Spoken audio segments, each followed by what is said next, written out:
इस railway station में गलती से भी मत उतरना। उतर गए ना तो कुछ ऐसा आपके साथ घटेगा कि ना किसी को बताने लायक बचोगे ना छुपाने लायक। क्या घटेगा, कौन से रेलवे स्टेशन में उतरने से क्या होगा, सब कुछ समझ में आएगा आज की सच्ची घटना की कहानी की मदद से। दरअसल ये घटना करण, यश और मनीष नाम के 3 लड़कों के साथ घटी थी। शुरू से शुरू करते हैं। जो करण है ना, अपने परिवार वालों के साथ वापी नाम के शहर में रहकर अच्छी खासी जिंदगी काट रहा था। करण का भाई यश, उसके मम्मी पापा अच्छे से रहते थे यहाँ पे। यश जो था पेशे से एक जिम ट्रेनर था, लंबा चौड़ा हट्टा कट्टा लड़का। और जो अपना करण था वो बहुत ही अच्छा डांसर था, मतलब अच्छे अच्छे लेवल पर डांस कर चुका था वो। और जो भी कंपटीशन होता था, जो भी शो होता था आसपास के इलाकों में, तो करण के घर वाले उसको रोकते नहीं थे। फुल सपोर्ट देकर रखे थे कि बेटा यहाँ पे जाना है, जा परफॉर्म कर, हमारा नाम तो आगे ही लेकर जाएगा, हमें तेरे ऊपर पूरा यकीन है। और करण भी नाम डुबाने का काम नहीं कर रहा था, वो अपने डांस को लेकर, अपने प्रोफेशन को लेकर काफ़ी ज़्यादा क्लियर था, काफ़ी ज़्यादा सीरियस था। अभी से कुछ ही दिन पहले की बात है, अगस्त के पहले हफ्ते का टाइम रहा होगा। इसको पता चलता है कि धानु नाम के इलाके में एक बढ़िया वाला डांस कंपटीशन हो रहा है। अच्छी प्राइज मनी रखी गई है। मैक्सिमम कॉम्पिटिशन्स में ये फर्स्ट रैंक ही आता था। और इसे यकीन था, ऐसी गट फीलिंग आ रही थी कि यहाँ पर मैं परफॉर्म करूँगा तो फर्स्ट सेकंड प्राइज तो मैं लेकर ही जाऊँगा। तो इसने अपने घर वालों से बात किया। घर वालों ने बोले अच्छा तुझे जाना है, ठीक है जा बेटा, कोई बात नहीं, लेकिन अकेले नहीं जाएगा, तू अपने भाई यश को लेकर जा, और हो सके तो किसी दोस्त को भी एक पकड़ लेना। तो इसने यश से बात किया। यश ने बोला ठीक है भाई, बहुत दिनों से कहीं गए भी नहीं है, चलते हैं। अब करण और यश दोनों भाई भाई जाने के लिए तो तैयार हो गए वापी से धानु। कोई बहुत दूर भी नहीं है, लेकिन थोड़ा सा तो है ना, ट्रेन से ही जाना पड़ेगा इन लोगों को। तो यश बोलता है कि मैं अपने एक दोस्त मनीष से भी बात कर लेता हूँ। तो मनीष से इसने बात कर लिया, दोस्त है वो, करण का भी दोस्त है, यश का भी दोस्त है, तो मनीष भी तैयार हो गया। बैग वैग कुछ नहीं रखना है, खाली एक स्लिंग बैग जिसमें एक जोड़ी कपड़े ऐसे ही करण ने रख लिए कि डांस परफॉर्म करने के बाद कुछ अलग पहन लो करके, बस ऐसे ही स्लिंग बैग, और ज़्यादा झंझट कुछ नहीं। जिस दिन परफॉर्मेंस थी, ये लोग उसकी अर्ली मॉर्निंग को ट्रेन पकड़ के वापी से धानु पहुंच गए। धानु रोड में उतर के ये लोग उस लोकेशन में पहुंचे। बढ़िया से डांस कंपटीशन वगैरह कंप्लीट हुआ है, जो भी इसका रिजल्ट आना था आया। फिर ये लोग बहुत खुश थे, बहुत अच्छा दिन गया था, मतलब इसको बहुत सराहना भी मिली थी और इसने कोई तो भी प्राइज़ जीता भी था। ठीक है, इन लोगों को रिटर्न इस रेलवे स्टेशन में आने के लिए रात के लगभग 9 बज गए। 9 बजे ये धानु रोड रेलवे स्टेशन में पहुंचे और वापी के लिए ट्रेन का इंतज़ार करने लगे। ट्रेन आई नहीं रही थी। ट्रेन अपने समय से बहुत लेट हो गई थी। 10:15 साढ़े 10 बजे के आसपास एक ट्रेन आती है। ये एक पैसेंजर ट्रेन थी। देखिए एक्सप्रेस ट्रेन कैसी होती है कि नॉर्मली उसमें एसी डब्बा होता है, स्लीपर होता है, जनरल होता है, बुकिंग कराते लोग। लेकिन जो पैसेंजर ट्रेन होती है, सबको पता है यार, मैं क्या ऐसा एक्सप्लेन कर रहा हूँ, उसमें कोई भी डब्बे में कोई भी चढ़ सकता है, खाली टिकट ले लो आप, है ना। तो ये लोग अपनी पैसेंजर ट्रेन की ही टिकट लेकर खड़े थे। तो ये लोग जहाँ पे खड़े थे ना, वहीं पे इस ट्रेन की ऐसी बोगी आई जो लगभग खाली थी। ये तीनों बहुत खुश हुए और उस बोगी में चढ़ गए। बोले सही है यार, पूरी बोगी में हम तीनों के अलावा सिर्फ 2 ही लोग हैं, और वो दोनों भी बड़ी गहरी नींद में सो रहे हैं, हम तीनों मस्ती करते हुए जाएंगे। ये तीनों वहाँ पर बैठ गए, वो दोनों लोग थोड़ा दूर बैठे हुए, ये लोग थोड़ा दूर बैठकर हंसी मजाक कर रहे हैं ये लोग। और ट्रेन चलना शुरू हुई और मस्त रफ्तार से ट्रेन चल रही है। पूरा सब ओपन एकदम वातावरण है, सब खिड़की विड़की खुली हुई है, अच्छी हवा लग रही है, मज़ा आ रहा है, ऐसा लग रहा है कि टाइम से पहले ही हम पहुँच जाएंगे वापी। ये अचानक से एक रेलवे स्टेशन में ये ट्रेन स्लो होती है और रुक जाती है। ये तीनों बैठे हुए हैं अभी भी जगह में, कोई बड़ी चीज़ तो नहीं है। हाँ, ट्रेन किसी रेलवे स्टेशन में रुके, कितना नॉर्मल है। ये तीनों यहाँ पर बैठ के बातचीत कर रहे हैं, मस्ती कर रहे हैं। 15 मिनट हो गए, 20 मिनट हो गए, आधा घंटे, 45 मिनट, ये ट्रेन आगे ही नहीं बढ़ी। दिमाग ही ख़राब हो गया, बोले बहुत देर से ट्रेन रुकी हुई है। मनीष अभी अपनी जगह से उठा और खिड़की के बाहर मुंह निकाल के देखने लगा कि यार कौन सा स्टेशन है, बहुत बड़ा स्टेशन है क्या। लेकिन मनीष ने क्या पाया, स्टेशन तो बहुत छोटा सा है भाई, इतना छोटा है कि कोई घर बार भी आसपास दिखाई नहीं दे रहे। स्टेशन जैसा नहीं है, जंगल जैसा तो है। दूर कहीं एक बुकिंग ऑफिस दिख रहा है, टिकट घर, उसमें एक हल्का सा बल्ब लगा हुआ है, वो भी टिमटिमा रहा है। तो इससे पीछे से पूछे यश ने और करण ने कि क्या हो गया मनीष, कौन सा स्टेशन है, समझ में आ रहा है क्या। मनीष बोलता है नहीं समझ में नहीं आ रहा है, मैं दरवाजे से देख के आता हूँ। तो बोगे के दरवाजे तरफ चले गए और अब दरवाजे में लटक के ऐसा देखने लगा। तो एक बोर्ड तो उसे दिखाई दिया, रेलवे स्टेशन वाला बोर्ड, लेकिन वो भी अंधेरे में था तो समझ में नहीं आ रहा था कि पीछे से यश और करण भी आ गए। मनीष समझ में आ गया कौन सा रेलवे स्टेशन है? ये बोलता है नहीं यार समझ में नहीं आ रहा, बोर्ड तो है लेकिन यहाँ पे सिग्नल बहुत देर से यार, कौन सा हो सकता है? ये तीनों यहाँ पर खड़े होकर बात कर ही रहे हैं, कितने में इनको एक लड़की की रोने की आवाज़ सुनाई देती है। एक औरत की, आई मीन एक मैच्योर्ड औरत की रोने की आवाज़। ये बोली ये किसकी आवाज़ हो सकती है यार, कौन रो रहा होगा? तो थोड़ा इधर उधर देखने लगे और इनकी नज़र थोड़ी सी आगे पड़ती है। इनकी बोगी के जस्ट पीछे वाली बोगी जो है उसके सामने की तरफ, नीचे मतलब प्लेटफॉर्म में एक सीमेंटेड बेंच है, जैसे कि होती है नॉर्मली रेलवे स्टेशंस में। उस सीमेंटेड बेंच में एक काली साड़ी पहन के औरत बैठी हुई है। वो औरत बहुत गोरी है, उसके बाल पूरे गोल्डन टाइप के हैं, ब्लैक कलर की साड़ी। इन लोगों को ऐसा लगा कि ये एक फॉरेनर है, लेकिन फॉरेनर यहाँ पर ऐसे जंगल वाले रेलवे स्टेशन में बैठ के रो क्यों रही है? इनको बड़ी टेंशन हुई। तो मनीष बोलता है क्या हुआ, उतर के देखिए कौन है कौन नहीं। बोले हाँ चल चल यार, अगर कोई फॉरेनर होगी और अपने देश में आके उसको कुछ ऐसी तकलीफ हो रही होगी तो हम मदद नहीं करेंगे तो कौन करेगा? ऐसे बोल के तीनों उतर गए। अब इन तीनों का बैग भी इनके पास है, स्लिंग बैग, जैसा कि मैंने आपको बताया था। एक सिंगल बैग लेकर आ गए थे, एक जोड़ी कपड़े रख कर ही वो लटका के ही रखा था करण ने। औरत के पास जाते हैं, मैडम क्या हो गया, ठीक तो हो ना आप? तो मैडम सर नीचे करके रो रही है। मैडम के सुनहरे बाल पूरे उसके चेहरे को ढके हुए हैं। इतनी ग्लोइंग स्किन थी ना कि ऐसे अंधेरे में भी वो औरत को क्लियर देख पा रहे थे। समझ गए थे 100% ये फॉरेनर है। तो अब इंग्लिश में बात करने लगे। तो वो औरत इंग्लिश में भी जवाब ना दे।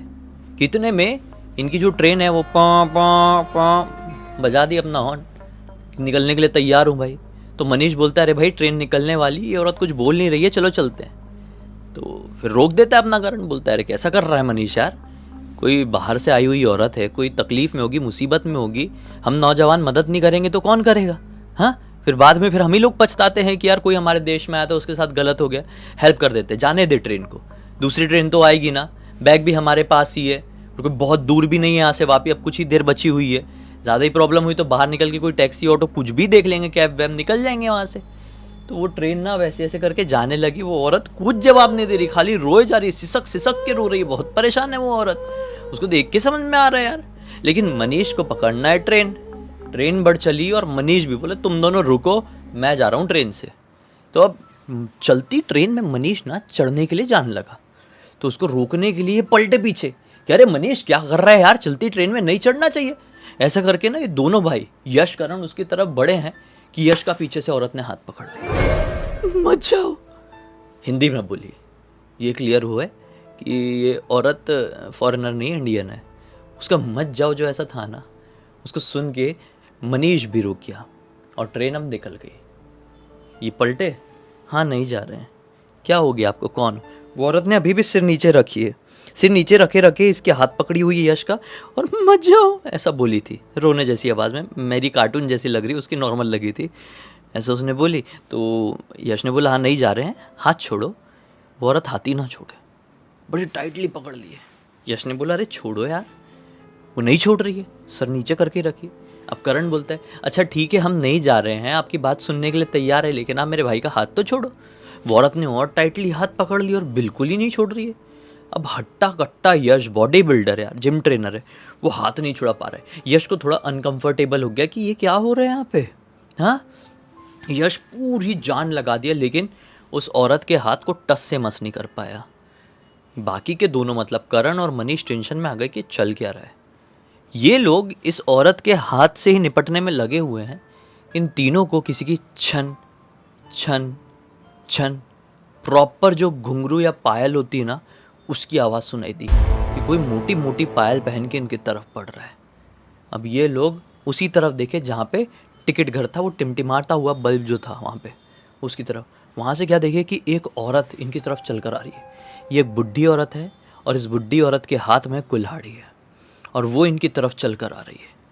ये तीनों उस औरत की तरफ देख रहे हो, बड़ी अजीब वियर्ड तरीके से चल रही है, ऐसी कुल्हाड़ी को ना ऐसे ज़मीन में घिसटाते हुए, ज़मीन में खींचते हुए, जैसे आपने गजनी मूवी देखे हो, उसमें गजनी विलन कैसा वो लेकर आता है एक रॉड ऐसा घसीटते हुए और फिर हीरोइन को कैसे मारता है, वो वैसी एकदम स्टाइल में लेकर आ रही थी। तो इन तीनों में से यश तो टेंशन में कि मेरा हाथ क्यों नहीं छोड़ रही है, और ये दोनों हैं उस औरत की तरफ देखने में ही लगे हुए हैं, करण और मनीष, कि पागल औरत है क्या भाई, ये पागल औरत हमारी तरफ ऐसे कुल्हाड़ी लेकर आ रही है, बड़ी वियर्ड तरीके से चल रही है भाई, हमें निपटा नुपटू ना दे ये। तो ये लोग अब हड़बड़ा गए, अरे हाथ छोड़ करके। इतने में वो औरत जो चल के आ रही थी ना धीरे धीरे, उसने अपने कदमों की रफ्तार तेज कर दी, बड़े अजीब तरीके से चलते हुए आने लगी इनकी तरफ। देखने में पूरी वो जो नैनी है ना, नैनी नहीं सॉरी ग्रैनी है ना, वो हॉरर गेम वाली, आपने देखे होंगे, वो बिल्कुल वैसे ही चल के आ रही। ये डर गए, वो एकदम पास में आ गई यार, ये हाथ ही नहीं छोड़ रही है। वो जैसी पास में आई और इन लोगों के साथ में आके खड़ी हुई, तो दोनों ना एक एक कदम पीछे हो गए। तो अपना यश भी हाथ पकड़ी हुई, अभी तक उसने हाथ पकड़ी हुई यश का, और यश छुड़ा नहीं पाया। यश भी थोड़ा ऐसा पीछे जैसे होने को हुआ। तो अब वो जो औरत, गोरी वाली औरत जो बैठी हुई थी सीमेंटेड बेंच में, उसने अपना सिर उठाई। चेहरा बहुत सुंदर, किसी तरह की कोई भी कमी नहीं। देखकर ऐसा लग रहा है कि पता नहीं ये कौन आकर यहाँ पे बैठी हुई है।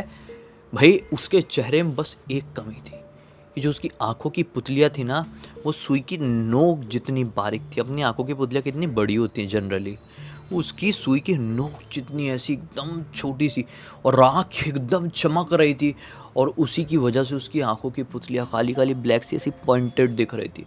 उसके चेहरे को देखकर कुछ सेकंड के लिए देखते रह गए, और फिर घबराए कि ये क्या शिट। अब भागने जैसे हुए ही हैं कि वो जो बुढ़िया इनके बाजू में आकर खड़ी हुई थी ना, उसने अपनी कुल्हाड़ी उठाई और फट से किसके सर पे, वो जो औरत बैठी हुई थी ना काली साड़ी वाली पहले से, उसके सर पे कुल्हाड़ी खाच। बहुत क्लियर नहीं बोलूँगा, समझ जाओ। अब कुल्हाड़ी यहाँ पे फंस गई है, और यहाँ से टप टप टप टप टप टप टप टप टप टप क्या निकलेगा, जैसे नल खोल दो। जैसे यहाँ पे कोई नल था और वो नल को खोल दिया गया, चर चर चर चर करके नीचे बहने लगा लाल पानी। ये तीनों ने इतनी जोर से चिल्लाए हैं और ऐसा भागना शुरू की जैसे उसके सर पे लगा है ये, और ये नल जैसा शुरू हुआ है। हाथ छूट गया, वो काली साड़ी वाली जो कोई भी थी ना, उसका हाथ छूट गया यश का जो पकड़ी हुई थी। और ये तीनों ऐसे भागे हैं, वही पटरी पटरी पकड़ के भयंकर तेजी से, कि पूछो मत। ये पलट के नहीं देख रहे क्या चल रहा है क्या नहीं। बहुत तेज भागे और भागते भागते भागते भागते ये एक, वो जो नहीं होता कि यार रेलवे स्टेशन में जनरली कोई भी रेलवे स्टेशन ख़त्म होता है तो आगे एक नाका जैसा आता है, हाँ कोई गाड़ी वाड़ी पास ना हो ट्रैक के ऊपर से, तो वो नाके के पास पहुंच गए। नाके के पास फाटक, जो रेलवे फाटक होता है, हाँ आप सही समझा, आप रेलवे फाटक के पास जैसे ही पहुँचे तो क्या देखे कि वो फाटक के बिल्कुल साइड में एक छोटा सा वो ऑफिस जैसा बना हुआ है, और वहाँ पे एक आदमी बैठा है, दरवाज़ा खिड़की सब खोल के। ये लोग गिरते पड़ते उस आदमी के पास पहुँचे हैं। वो आदमी ने जैसे ही देखा कि अरे ये कौन लड़के आए, क्या हुआ, वो अपने कमरे से बाहर निकला है कि उसको देख के इतने एक्साइटेड हो गए कि ये जो करण है ना, उसका पैर बहुत भयंकर तरीके से पत्थर में फंसा और वो नीचे गिरा सीधे हाथ के बल, राइट हैंड के साथ। उसका हाथ ऑन द स्पॉट है, सब पूरा फ्रैक्चर से लटक गया यहाँ से, बहुत भयानक लटक गया। फिर और तेज भाग के आया बाहर की तरफ वो आदमी, रेलवे फाटक वाला जो कर्मचारी रहा होगा। अरे अरे क्या कैसे कर रहे हो बच्चों, पागल हो गए हो क्या, आराम से आओ आराम से आओ। जैसे तैसे करके इनको संभाला। करण का तो दर्द के मारे हाल बेहाल हो गया था। उतने में वो जो आदमी था रेलवे फाटक वाला, उसने किसी को फ़ोन लगा दिया होगा कि भाई जल्दी आओ, यहाँ पे ऐसी ऐसी तकलीफ़ हो गई किसी को, तो कोई गाड़ी वाड़ी लेके निकल गया होगा। अब ये लोगों से पूछ रहा है, ये जो रेलवे फाटक वाला आदमी इन तीनों से पूछ रहा है कि क्या हो गया, हो क्या गया तुम लोगों को, ऐसे डरे से हमें भागते हुए आ रहे हो। तो अब इन तीनों ने पूरी बात बताए कि हमने उस रेलवे स्टेशन में ऐसा ऐसा देखे, प्लेटफॉर्म में देखे, कौन रही होगी वो औरत। अब वो कुल्हाड़ी वाली औरत हमको मारने आई थी, अब बचाने आई थी, हमको कुछ समझ में नहीं आ रहा है, ऐसा ऐसा हमने सीन देखे। फाटक वाला आदमी बोलता है तुम बड़े किस्मत वाले हो, वो दोनों ही औरत इंसान नहीं थी, वो दोनों ही औरतें चुड़ैल थी जो काफ़ी समय से इस रेलवे स्टेशन में भटकती है। दरअसल बात ये है कि दोनों ही औरत माँ बेटी थी और कहीं तो भी जा रही होगी। ट्रेन उनकी निकल चली थी और ये चलती ट्रेन में चढ़ने की कोशिश करी थी। बारिश का टाइम था, पैर स्लिप हुआ, नीचे ऑन द स्पॉट दोनों का खेल तमाम।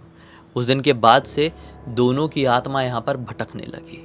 दोनों की आत्मा लोगों को दिखाई देने लगी, रूप बदल के, छलावे जैसे। ज़्यादातर लोग, जिन लोगों ने उन दोनों की आत्मा को देखे, उनके साथ ज़्यादातर यही हुआ, किसी का हाथ टूट गया, किसी का पैर टूट गया, किसी का सर फूट गया। मतलब उनको जो देखता है उनके साथ कोई ना कोई दुर्घटना होती है। तुम लोगों के साथ देखो ये हाथ फ्रैक्चर वाली हो गई। बस वो दोनों की आत्मा चुड़ैल जो है वो लोग, उन लोगों ने किसी की जान नहीं ली है आज तक। तो ये तीनों बड़े टेंशन में आके बोले कि अगर वो दोनों माँ बेटी की आत्मा है, चुड़ैल माँ बेटी ही है वो, तो वो एक दूसरे को ऐसे मारते हुए क्यों दिखी हमको। तो कर्मचारी बोलता है देखो अब इसका जवाब मेरे पास तो है नहीं, लेकिन ज़्यादातर क्या होता है, जो चुड़ैलें होती है ना वो लोगों के साथ छलावे रचती है। जो प्रेत योनि में चली जाती है ना, उनका कुछ पास्ट ऐसा रहता है कि जब वो जिंदा थी उनके साथ कुछ तो भी हुआ होगा। हो सकता है किसी आदमी की वजह से उनके साथ कोई घटना हुई होगी, कुछ दर्द पहुंचा होगा उनको, और वो लोग, वो दोनों माँ बेटी किसी आदमी से ऐसा भाग रहे होंगे, ट्रेन में चढ़ रहे होंगे और उनका नीचे आ गई, ऑन द स्पॉट वहीं पर देहांत हो गया। इस वजह से जब वो प्रेत योनि में गई तो उनके मन में आदमियों को लेकर चिड़न है, क्योंकि शायद वो आदमी से ही जान बचा के भाग रही थी और उनकी जान चली गई ना। तो आदमियों के प्रति वो प्रॉपर चुड़ैल बन चुकी है, चिड़न आ चुकी है। तो वो किसी भी आदमी को देखती है तो उनके लिए छलावा रचती है कि आदमी उनके छलावे में फंस जाए, और एक बार फंस जाए तो सामने वाले आदमी को निपटाई दे। लेकिन ज़्यादातर केसेस में उनके छलावे में प्रॉपरली कोई नहीं फंसता है, निकल ही जाते हैं। लेकिन थोड़ा सा भी उनको कोई देख लेता है तो उनकी मनुष्यत उस आदमी के साथ लग जाती है और उसके साथ कोई दुर्घटना होती है, जैसे कि तुम्हारा हाथ वाथ फ्रैक्चर हुआ। अब भाई तुम दोनों लड़कों, यश को और मनीष को देखकर ये कर्मचारी बोलता है कि तुम दोनों भी अपना ध्यान रखना, एक को तो सबक मिल गया है हाथ के रूप में, तुम दोनों के साथ कुछ बड़ा ना हो जाए। ये बोले अंकल हम ध्यान रखेंगे। इतने में अंकल ने फ़ोन करके तो एक गाड़ी को बुला लिए थे, इनको गाड़ी में बैठाया गया और किस्मत से वो जो गाड़ी वाला था वो इनको वापी ही लेकर गया। वहाँ पे डायरेक्टली हॉस्पिटल में पहुँचे, इसका पूरा वो पट्टी वट्टी जो फ्रैक्चर वैक्चर जो होता है जो बांधते हैं वो सब बांधा गया। घर वालों को पता चला तो घर वालों ने इनको बहुत डांट लगाए, और साथ ही साथ करण और यश की मम्मी ने इनको कसम दी कि ज़िंदगी में कभी भी ट्रैवल करना तो अनजान रेलवे स्टेशन में मत उतरना, चाहे कि किसी की मदद करने वाली बात हो या बस ऐसे ही फोकट वाली बात हो, नहीं उतरना मतलब नहीं उतरना। और ये पूरी घटना की कहानी मुझे करण ने इंस्टाग्राम पर लिख कर भेजा, बोला भाई अभी भी मेरा हाथ फ्रैक्चर है, पूरी तरीके से रिकवर नहीं हुआ है, कुछ दिन में रिकवर हो जाएगा, लेकिन उसके चेहरे को, उस घटना को, उस रात को मैं ज़िंदगी भर तक नहीं भूल पाऊँगा। इस कहानी से सभी को सीख दो कि नेकी करने का ज़माना ही नहीं बचा है भाई। अब मैं क्या बोलूँ, इस कहानी से आपको जो भी सीख मिल रही है अपने ऊपर लागू कर लो, क्योंकि ज़्यादा कुछ भी नहीं बोल सकते ना आजकल। खैर बस इसी एक नोट के साथ इस कहानी का अंत कर देते हैं। हम तक इस वीडियो को देख लेते तो लाइक ज़रूर कर देना, चैनल को सब्सक्राइब करके बेल आइकन दबा के ऑल के ऑप्शन में क्लिक करना, और इंस्टाग्राम की लिंक वीडियो के डिस्क्रिप्शन बॉक्स में मिल जाएगा, वहाँ पे जुड़ जाना। और आपके पास भी ऐसी कोई कहानी, टॉपिक या जानकारी हो तो लिख भेजना, हो सकता है हमारा अगला वीडियो कल आपके हिसाब से ही बन रहा हो। तो चलिए कल फिर से मिलते हैं, तब तक के लिए बहुत बहुत धन्यवाद। आपका दिन शुभ हो।